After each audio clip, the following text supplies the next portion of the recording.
I found out I wasn't part of my real family because my mother doesn't know how to take screenshots properly. She'd been trying to send me a photo of something my aunt had posted, one of those passive-aggressive Facebook statuses about family loyalty that was clearly directed at someone specific. Mom wanted my opinion on whether she should comment or just privately text my aunt. Standard family drama, the kind I'd learned to navigate with non-committal responses like, "Wow," and "That's something." But when the image came through, she'd captured more than just the Facebook post. At the top of the screen, clear as anything, was the header of the group chat she'd screenshotted from. The real family. Not family, not our family, the real family, which implied the existence of a fake family, or a lesser family, or apparently the family chat I was actually in, which was just called family and included me. I'm Alex. I'm 29. And I've been the middle child in a family where that's basically a synonym for optional. Victoria is 3 years older, the golden child who could do no wrong. Chase is 4 years younger, the baby everyone still treats like he's 12, even though he's 25. And then there's me, sandwiched between them, remarkable only in how unremarkable I am to them. But a secret group chat? That was new information. I sat there on my couch, still in my work clothes, laptop balanced on my knees with a spreadsheet I'd been pretending to care about for the last hour. My cat, Hendrix, was sitting on the armrest, judging me with that expression cats have perfected over millennia. Even he seemed to be saying, "Yeah, that's pretty messed up." My first instinct was to assume I was overreacting. Maybe it was a chat for planning surprises for me.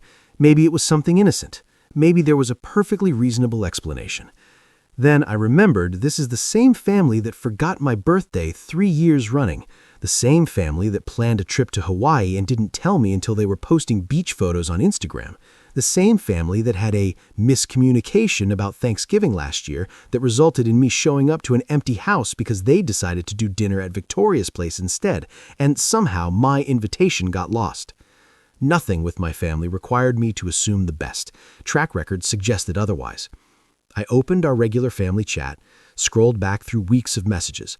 Victoria coordinating Sunday dinners, Mom sharing articles about health trends nobody asked for, Chase sending memes, Dad occasionally chiming in with dad jokes that were more confusing than funny, and me participating like a good family member, showing up, responding, pretending I was part of something. But apparently the real conversations were happening somewhere else. My phone buzzed. Maya, my girlfriend of 8 months, the only person in my life who consistently remembered I existed without prompting. "Still coming over tonight?" I took a photo of the screenshot, sent it to her with no context. 3 dots appeared immediately. Then, what am I looking at? My family has a group chat called The Real Family. I'm not in it. The dots appeared and disappeared 3 times. Finally, "I'm coming over now." She showed up 20 minutes later with Thai food and wine, which is why I'm going to marry this woman eventually when I'm less of a disaster. "Okay," she said, setting everything on my coffee table and sitting next to me. "Walk me through this." I showed her the screenshot, explained the context, watched her face go through several emotions before landing on pissed off. "Alex, that's deliberately cruel. Or maybe it's practical. Maybe they use it to plan things without cluttering up the main chat. Then why call it The Real Family? Why not planning, or adult kids, or literally anything else?" She had a point. The name was the whole problem. It wasn't just exclusive, it was editorial, a statement, a ranking. "How long do you think it existed?" I asked. "Does it matter?" "Kinda. If it's new, maybe it's about something specific. If it's old," I trailed off because we both knew what it meant if it was old. Maya grabbed the wine, poured 2 very full glasses. "What do you want to do about it?" That was the question, wasn't it? I could confront them, demand an explanation, force them to acknowledge what they'd done, or I could do what I'd been doing my whole life, swallow it, move on, pretend it didn't hurt. Or, and this was the option crystallizing in my mind as I sat there, I could just stop. "I think I want to disappear," I said. Maya looked at me over her wine glass. "Elaborate." "I mean, they've already cut me out of the real family. They've got their little circle. I'm just making it official by removing myself from the knockoff version." "That's pretty nuclear." "Is it, though?" They're the ones who created 2 tiers of family. I'm just accepting my placement." She was quiet, processing. Maya is one of those people who thinks before speaking, which is probably why we work. I tend to blurt out whatever I'm feeling and regret it later. "If you do this," she finally said, "it's going to cause drama. You know that, right? Good. Let them deal with drama for once. I'm tired of being the one who has to smooth everything over and pretend to not notice when I'm being excluded. I support whatever you decide, but I want you to be sure, because once you do this, it's hard to come back from." I thought about every family event I'd attended where I felt like a guest, every conversation where they referenced things I had no context for, every time I'd been the last to know about major family news, every birthday they'd half-assed, every achievement they'd minimized, every time I'd felt like I was auditioning for a role in a family I was supposedly born into.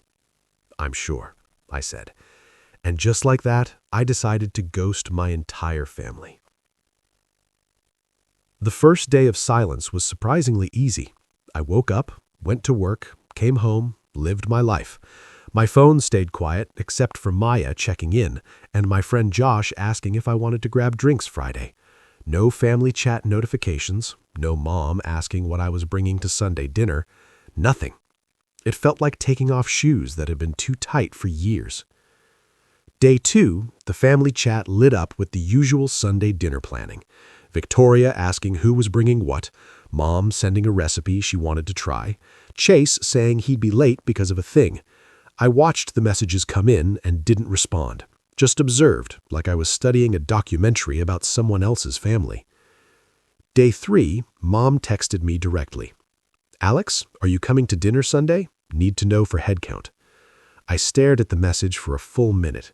The old Alex would have responded immediately, apologized for not seeing the group chat messages, confirmed he'd be there. New Alex left it on red. By day 4, the concern messages started. "Mom, Alex, you're worrying me. Are you okay?" Victoria, "Mom says you're not responding. Everything all right?" Chase sent a meme with no context, which was basically his love language. I didn't respond to any of them, just went about my life, worked my tech support job, complained to Maya about difficult clients, fed Hendrix his expensive grain-free food that he acted like I was poisoning him with. "How's the great ghosting going?" Maya asked over dinner Thursday night. We were at this Thai place we both loved, the one where the owner knew our usual order. "Surprisingly peaceful. Nobody's exploded yet." "Give it time. We're not even at Sunday dinner yet." She was right. Sunday was the test. That's when my absence would be obvious, physical, impossible to ignore. Sunday morning, I slept in, made an elaborate breakfast, took Hendrix to the vet for his checkup, did all the things I never had time for because Sundays were always reserved for family dinner. Around 2 p.m., my phone started buzzing. "Mom, dinner's at 5. You're still coming, right?" Then an hour later, "Alex?" Then Victoria, "Are you seriously ghosting the family dinner? That's pretty rude." Then Chase, "Dude, where are you?" I turned off my phone and went to a movie. Some action thing with explosions. Didn't even check reviews, just picked the next showing and bought a ticket. Sat in the dark theater eating overpriced popcorn while my family presumably sat around the dinner table without me. For the first time in my life, I wasn't there to pass the potatoes, or laugh at Dad's bad jokes, or listen to Victoria talk about her latest work drama. And the world didn't end. When I turned my phone back on after the movie, I had 17 missed calls and 32 text messages. "Where are you? We're all waiting." "This isn't funny, Alex. We're starting without you." "Mom is freaking out. What's your problem?" "You good, bro?" Dad finally chimed in. "Your mother is upset. Call her." And then the kicker from Victoria. "We're all in the family chat asking where you are. Why aren't you responding?" The family chat. Not the real family chat, presumably. The decoy one. The one where they pretended to include me. I took a screenshot of that message and sent it to Maya with the caption, "The audacity." She replied immediately, "Oh, they're spiraling. Good." Was it good? Part of me felt guilty. The part that had been trained for 29 years to prioritize their feelings over my own. But a bigger part felt vindicated. They had excluded me from their real conversations for who knows how long, and now they were mad I wasn't showing up to play my role in the fake one. I texted back to Victoria, just her, not the group. Which family chat? The regular one or the real family? 3 dots appeared, disappeared, appeared again, then nothing. I waited. 5 minutes? 10? Finally, my phone rang. Victoria. I almost didn't answer, but curiosity won. "What are you talking about?" she said immediately. No hello, no pretense. "The real family. The group chat I'm not in. The one Mom accidentally showed me when she sent me a screenshot." Silence. Long, heavy silence. Then, "Alex, I don't know what you think you saw, but don't gaslight me. I saw the name. I know it exists. I know I'm not in it." More silence. I could hear voices in the background, Mom asking who she was talking to, Victoria saying, "It's Alex," in that tone that meant trouble. "Look," Victoria said, lowering her voice, "it's not what you think. Then what is it? It's just sometimes we need to talk about family stuff without, everyone being there. Without me being there? Without making things complicated. What things? What could possibly be so complicated that you need a whole separate chat where you literally call yourselves the real family?" I could hear her breathing, searching for an explanation that wouldn't sound as bad as the truth. She couldn't find one. "You're being really dramatic about this," she finally said. There it was, the default response. "You're being dramatic. You're overreacting. You're too sensitive." The same things they've been telling me my whole life whenever I dared to point out I was being treated differently. I'm being dramatic? You have a secret family group chat that I'm not in, and I'm the one being dramatic? It's not secret. It's just what, Victoria? Just for the real family. That's literally what you called it. Alex, come on. Don't make this a bigger deal than it is. Then explain it to me. Make it make sense. Why do you need a chat without me? She was quiet again. I waited. Let the silence stretch until it was uncomfortable. "We should talk about this in person," she finally said. Hard pass. "Alex, tell Mom I'm fine. Tell Dad I'm not being childish. I'm being honest. Tell Chase, I don't know. Tell him I'll send him memes from the outside. And tell the real family that the fake family member has excused himself permanently." I hung up before she could respond. My hands were shaking. Adrenaline, anger, something. Hendricks jumped up on the couch and headbutted my arm, his way of saying, "I'm here and I'm judging you, but I'm here." Maya came over an hour later. She'd gone to her sister's for the day, but came straight to my place when I texted what happened. "How are you feeling?" she asked, already opening my fridge to see what I had. "Weirdly empowered. Also kind of sick to my stomach, but mostly empowered." "Good. You should feel empowered. They've been taking you for granted for years." She made us grilled cheese because apparently that's what you eat when you're having a family crisis. We sat on the couch, eating and not talking, which is one of the great things about Maya. She doesn't feel the need to fill every silence with commentary. "They're going to keep calling," she said eventually. "I know. Are you going to answer?" "Not yet. Maybe not ever. I don't know." My phone was buzzing on the coffee table. Mom, then Victoria again, then Mom again, then a text from Dad. "This has gone far enough. Call your mother." I flipped the phone face down. "What if they show up at your apartment?" Maya asked. "They won't. They don't even know my building code. I never gave it to them because they never visited." "That's kind of sad." "That's kind of my point." We finished eating. Maya put on a documentary about art heists because she knows I find them weirdly soothing. Halfway through, my phone buzzed with a text from a number I didn't recognize. "Alex, it's Chase. Texting from my friend's phone because I think you blocked me. Look, I don't know what's going on, but everyone's freaking out. Can you just let us know you're alive?" I showed it to Maya. "Should I respond? Do you want to?" Did I? Chase was the least problematic of my family. He was young, kind of oblivious, probably didn't even understand what the real family chat meant. He just went along with whatever Victoria and Mom did. But he also never defended me, never asked questions, never seemed to notice I was treated differently. No, I decided. If he cared, he would have noticed before now. Maya nodded. Fair. The weeks that followed established a pattern. They'd text, I wouldn't respond. They'd call, I'd decline. They'd leave voicemails ranging from concerned to angry to confused to angry again.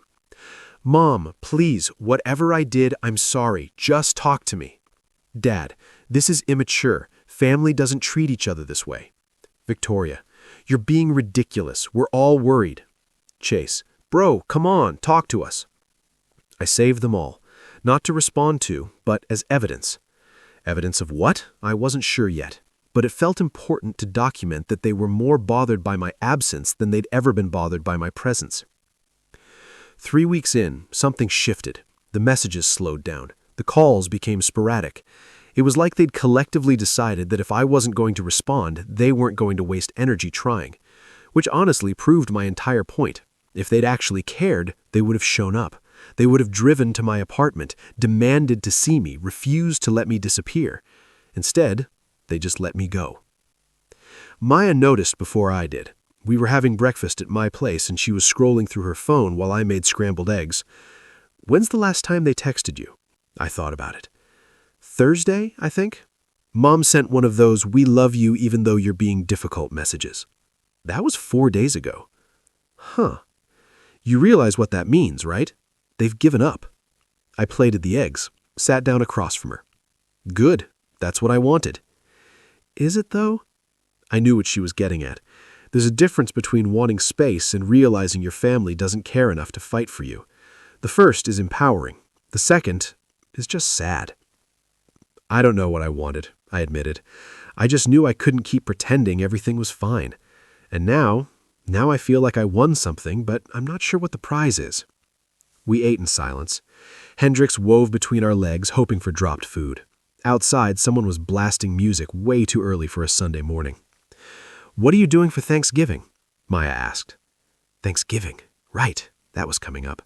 My family did this huge thing every year. 40+ people. My mom's famous turkey. Victoria's Pinterest-worthy table settings. Chase in charge of making sure there was enough football on TV. I haven't thought about it. You want to come to my parents' place? They already invited you. My mom specifically said you're welcome. Maya's family was the opposite of mine. Loud, chaotic, warm.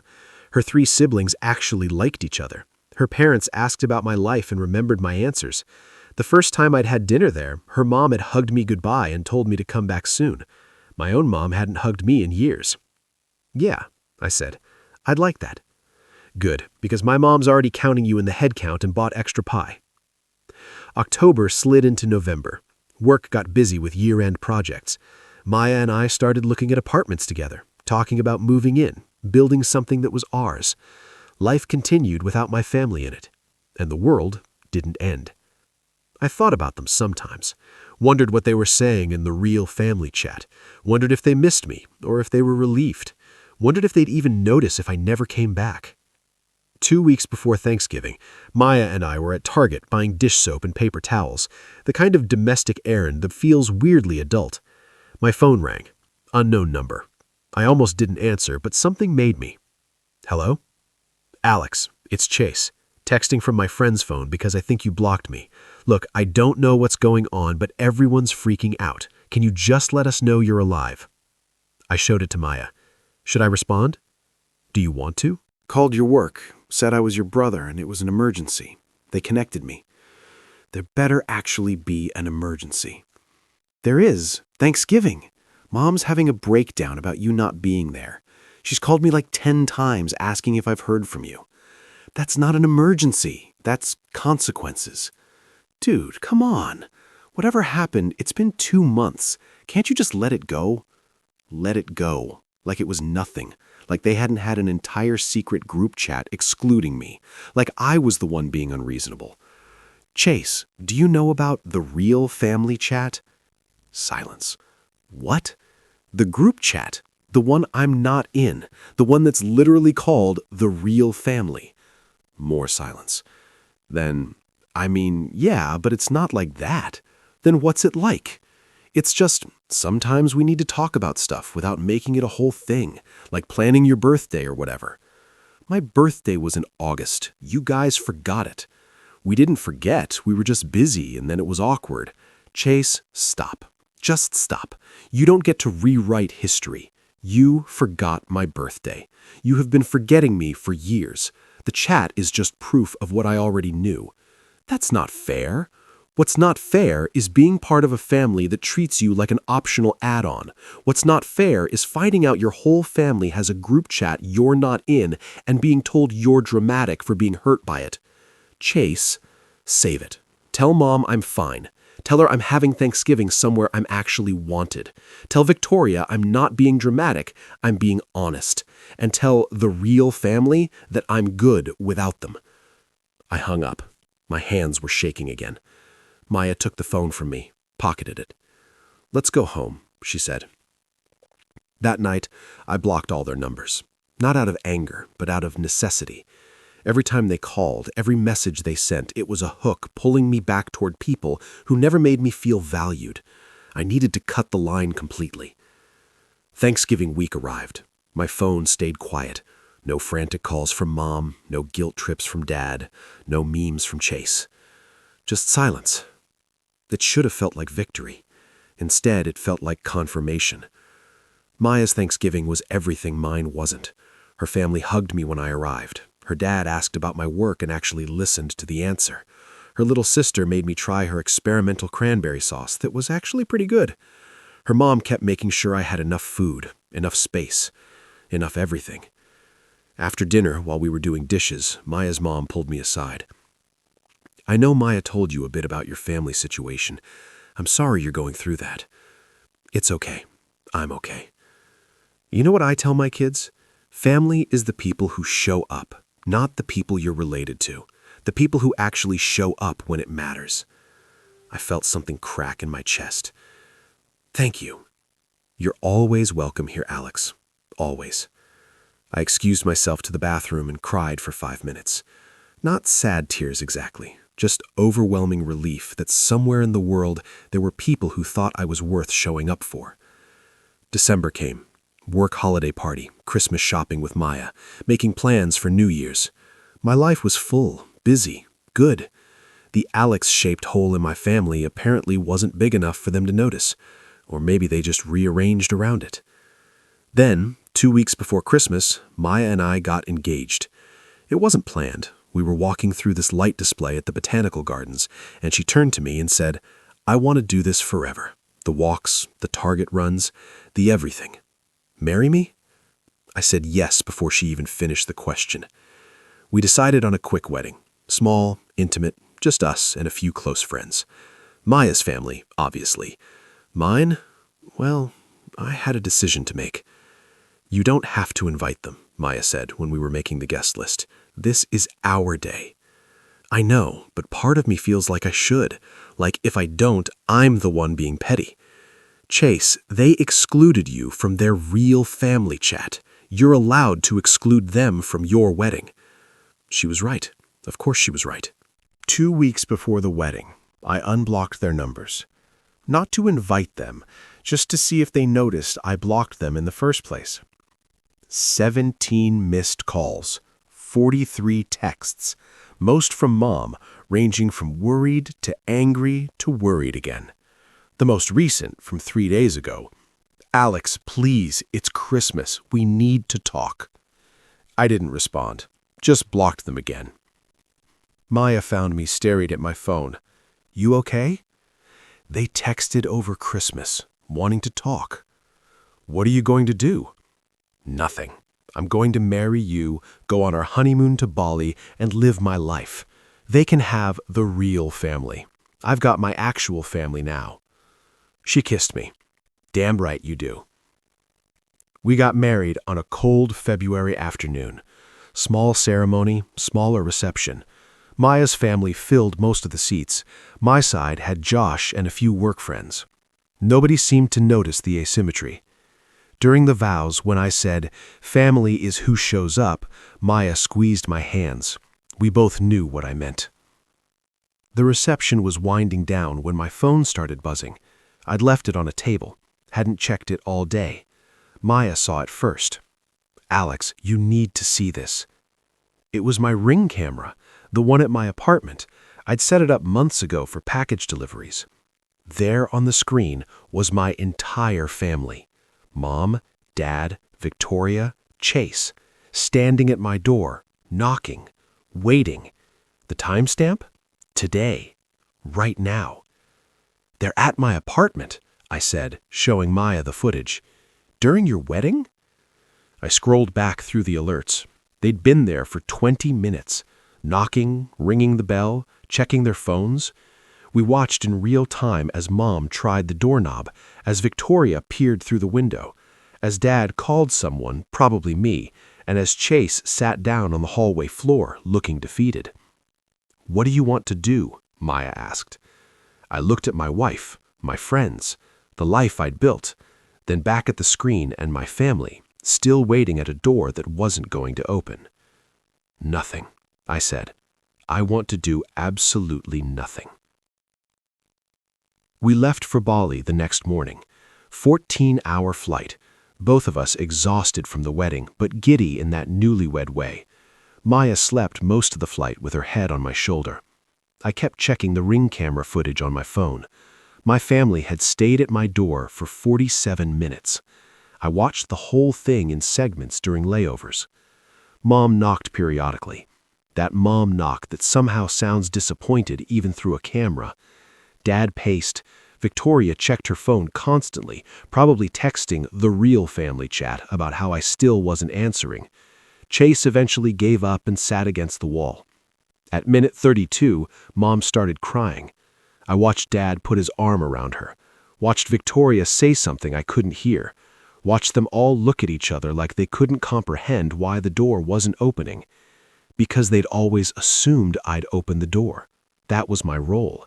The one who showed up, who accommodated, who bent. At minute 47, they left.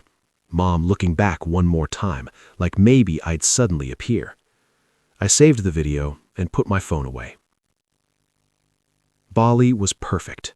Our hotel had one of those infinity pools that made you feel like you were swimming into the ocean. Maya looked happy in a way that made my chest ache. We spent days doing nothing, being married, existing in a space where my family drama didn't reach. On day 3, sitting on the beach watching the sunset, Maya asked, "Do you regret not telling them about the wedding?" "No." "Do you think you should?" "I think you made the right choice for you. That's what matters." My phone buzzed. I'd turned off airplane mode to post some photos. Immediately, messages started flooding in. "Mom, Alex, where are you? We came to your apartment on Christmas. You weren't there." Victoria, "This is getting ridiculous. You need to talk to us." Dad, "We've been patient, but this ends now. Call your mother." Chase, "Dude, we drove 2 hours to see you and you weren't even home. What's going on?" I showed Maya. She read them and made a face. "Christmas was weeks ago. Why are they texting now?" "Because I just came back online. They probably got the notification." "Are you going to respond?" I looked at my phone, at my wife, at the ocean, at the life I'd chosen. I typed, "I got married, I'm on my honeymoon, I'm happy.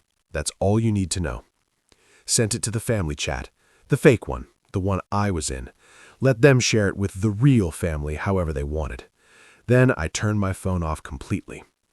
"Feel good?" Maya asked. "Better than good. I feel free."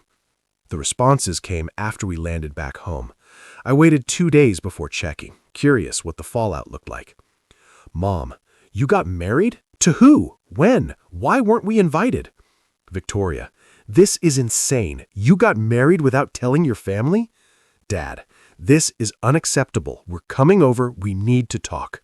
Chase, "Congrats, man. Wish I could have been there." That last one surprised me, but not enough to change anything. There was also a voicemail from Mom. I played it on speaker while Maya and I unpacked.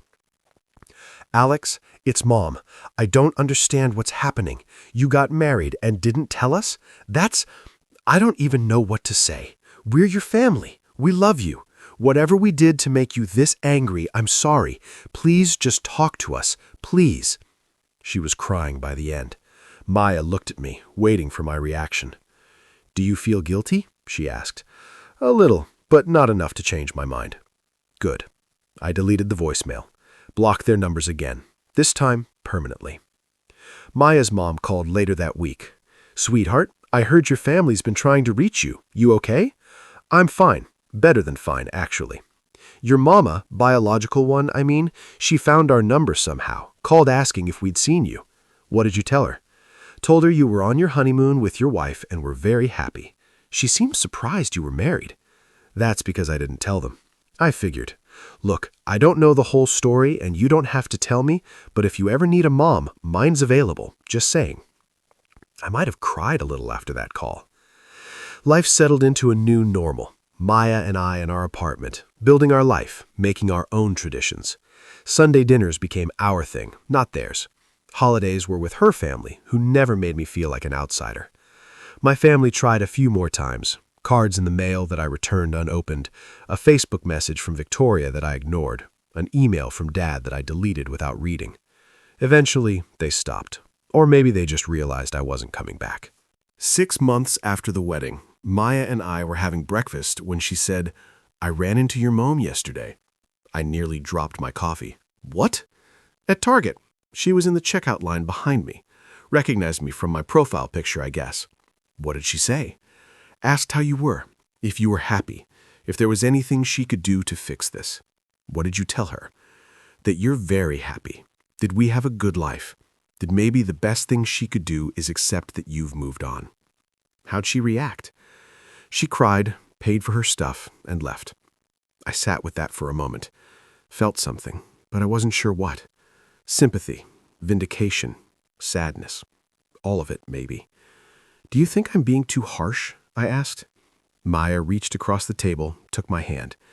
I think you're protecting yourself from people who hurt you. That's not harsh. That's healthy. But they're my family. No, they're your relatives. Family is the people who show up. They didn't show up for you for 29 years. You don't owe them anything now. She was right. She was always right. A year after the wedding, I got one final message from Chase, from a new number I hadn't blocked yet. Hey, I know you probably won't read this, but I wanted to say I get it now. Took me a while, but I understand why you left. Victoria told me about the real family chat. I didn't realize how messed up that was until I thought about it from your perspective. I'm sorry I didn't notice sooner. I'm sorry I didn't defend you. You deserved better from all of us. I hope you're happy wherever you are. You were always the coolest brother, even when I was too dumb to appreciate it. I showed it to Maya. Think he means it? Does it matter? Kind of. Do you want to respond? I thought about it, really thought about it. Chase had been young, oblivious, but not actively cruel. He'd just gone along with the family dynamic without questioning it. I typed, "Thanks for this. I appreciate it. I'm good. Married, happy, living well. Maybe someday we can grab coffee, but not now. I'm not ready." Sent it before I could overthink it. His response came immediately. "Whenever you're ready. Or never. Just know the option's there." I saved that message. Maya and I are still in our apartment, still having Sunday dinners, just us, still building something that's ours. Her family has basically adopted me, which is weird and wonderful and everything I didn't know I needed. Sometimes I think about my biological family, wonder what they're doing, if they ever understood why I left, if the real family chat still exists. But mostly, I don't think about them at all, because I learned something important. You can't force people to value you. You can't make them see what they're missing. All you can do is build a life with people who already know your worth. And I did. I built a real family, the kind that doesn't need a group chat to prove it.